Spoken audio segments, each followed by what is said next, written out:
Child Holland currently works in 12 war-affected countries worldwide, and in this video I hope to give you an impression of the work that Child Holland does in my country, Uganda.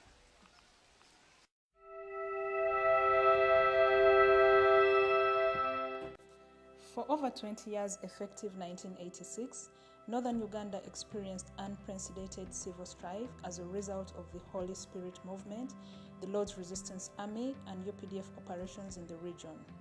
This displaced over 1.5 million people into camps and led to the abduction, rape, and torture of tens of thousands of others. A ceasefire agreement signed in 2006 marked an end to major hostilities. Child started its work in Uganda in 2004 and focused on improving the psychosocial well-being of children and young people living in the internally displaced people's camps. Fortunately, in northern Uganda, the vast majority of the displaced population has now returned to their places of origin. The stable security situation has generated a transition from emergency and recovery towards rehabilitation and development. However, northern Uganda is now faced with a whole generation of young people who grew up in the camps and often did not get the opportunity to go to school. As a result, many young people are unable to find jobs and are struggling to take care of themselves and their families. Child works with children, young people and communities in Pader, Agago, Nwoya, Lamuo, Lira, Aleptong, Otuke, Kitgum, Amuru and Gulu districts in northern Uganda. In addition, Child Holland started to work in the Karamoja sub-region in 2010. The Karamoja area is located in the northeast of Uganda and is in a state of chronic crisis due to cultural inter-clan cattle rustling. Child Holland is focusing its efforts on psychosocial support, child protection, quality education, and economic opportunities.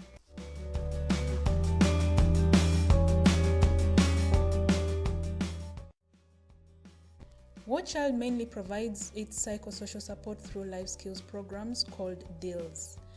These 16 to 25-week programs supports children and young people to rebuild confidence in themselves and others and help them build positive social relations with peers, families, and other community members. The challenges faced by children and young people in the DILS groups are often related to family disputes, violence in the home, or parents who are not able to take care of their children.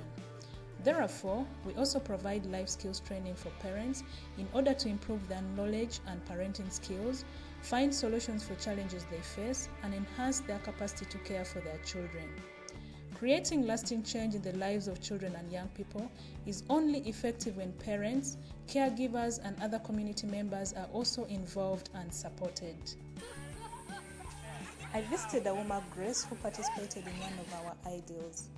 IDILS is a 16-week life skills training for children, and this is what she has to say.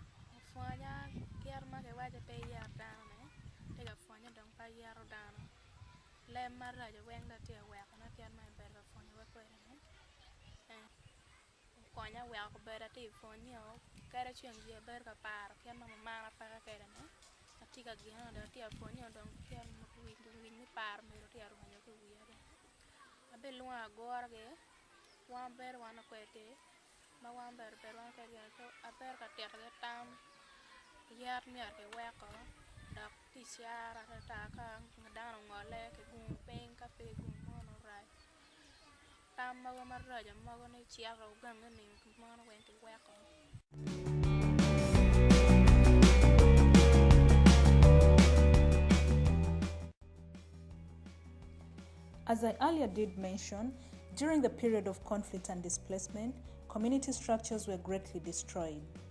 Child Holland works with communities to support a child-friendly environment by helping them improve the way communities prevent and respond to cases of violence, abuse, neglect, and exploitation of children. Child also builds capacities of child protection committees to deal with these child protection issues within their communities. Our child protection activities aim to revive a collective responsibility for children. This collective responsibility was undermined during the years of living in camps. While I was in Gulu, I spoke to Regina Yusuf, who is a member of one of the child protection committees that Child trained. I'm Regina Yusuf, Akila Road Division, at CPC, my page support. Palutiano matiki magiyoki kipaka gang, one machalo CPC mekian gang, makiyarwa. Kawano na tian mo, wakwanya na tian na noni, wamio report about LC1, no kangwa loki la nyurine, no one young pack ma am la tian na bad malatino yake kere. Uyake kiket peka ngo. Tuar bir no kwalo ko chino ko eno no bini iket mano la nyuri mo ni wak chama ka eno wak ket example chala nyuri mo mano na mero. Chila nyuri eno ni me mano pera mo ngi ket man tian mo ni eno ni ko kere pidi chinyo ko lo. Chino ket mo wati yu kere. O mi report about LC1. O bir ke LC1 ka chil ki family weng. O ka wane eno ni gine eno ni po konyo mete wachero bot police kakama wano ngaguri tampa dano tika lake olo ga neno miri ti me gwa lo teno piano kar mo kar ngeji ko bedo ka wor chali chup wachero kama dano bore ye ko lokki dano watete gi be ken mo mier go gwa lo nyori keta mier go gwa lo teno watete gi kama twer pa lo teno gi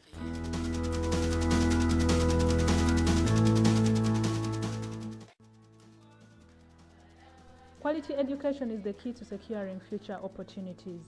However, the educational infrastructure in northern Uganda still has a lot of gaps. Schools face different problems such as a lack of materials, high dropout rates, and low teacher motivation. Our focus in formal education is on improving the quality of primary education by supporting everyone in the school like the children, teachers, parents, and the school management. Child helps schools to develop an action plan and supports the implementation of this plan for a period of 2 years. Lapal Ping Lily Grace is the head teacher of Laibi Teko Primary School. This was one of the schools that participated in Child's QUIP intervention. QUIP stands for Quality Education Improvement Plan. My name is Lapal Ping Lily Grace.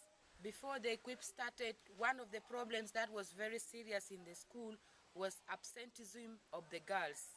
Because as a girl is coming to an age of the youth, the girl starts menstruation, and in the school there was no resting room and changing room. So during that time, the girls would stay out of school, and it was affecting their learning so much. As I talk now, they are free because they have their changing room, they have the resting room in case they have difficulty. EQUIP program has also helped us to train teachers, especially to remind them on the teachers' professional code of conduct, which has brought a great change in the teachers, because the refresher course which was done has made the teachers remember their roles and responsibilities. And as I talk now, the teachers are taking their work very well. We begin lessons at 7:30, and all the teachers come early to school.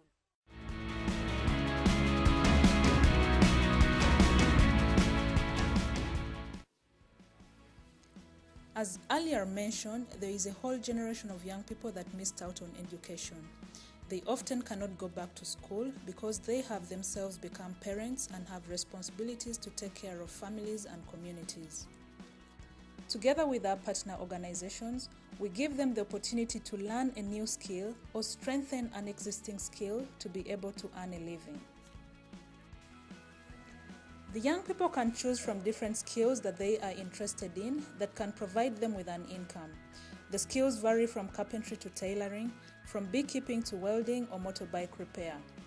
Child works with partners to help communities set up savings and loans groups. Through this, young people without capital are able to access credit to start small businesses. JIDA is one of our partner organizations. One of the students of this vocational center has this to say. I'm called Jennifer, a student in JIDA, and my course is motor vehicle mechanic. I'm in my first year.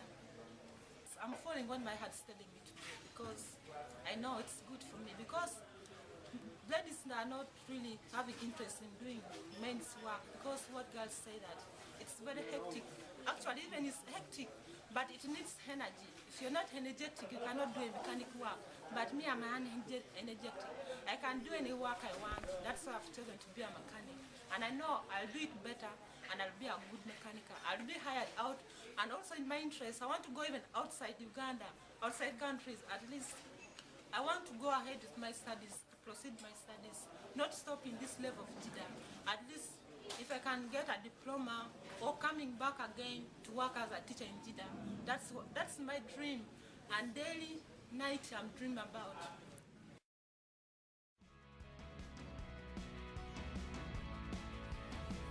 In addition to our direct work with children and young people, communities, parents and teachers, we also lobby and advocate for changing policies at the national level.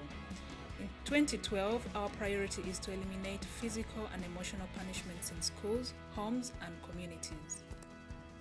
In 2012, we had children present to parliamentarians findings of a research that showed that children do not feel safe and the children demanded for action. On a regular basis, we also publish articles in leading newspapers to appeal for change to the wider audience. Most of our advocacy is led by children and young people. We provide them with platforms in which they participate in local and national decision-making and demand actions from their leaders. For example, we organize child rights clubs, child parliaments, and radio-making activities. Ronald is a member of one of the child rights clubs that War Child supports. He tells us who he is and shares what they are doing.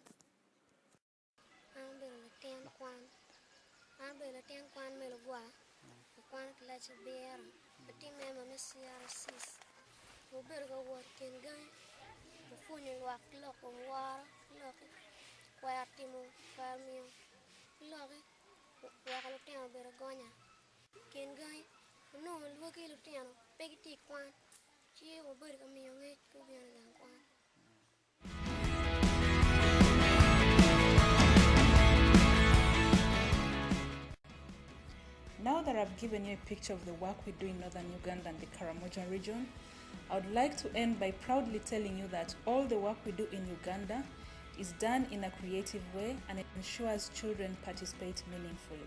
We have a proven track record in using a creative approach. Whether a child or a government official, we try to use the most inspiring and speaking approaches such as drama, sports and games, arts, music, radio, photo, video, and SMS. We believe that these creative tools help us reach more children and young people in a more meaningful and effective way.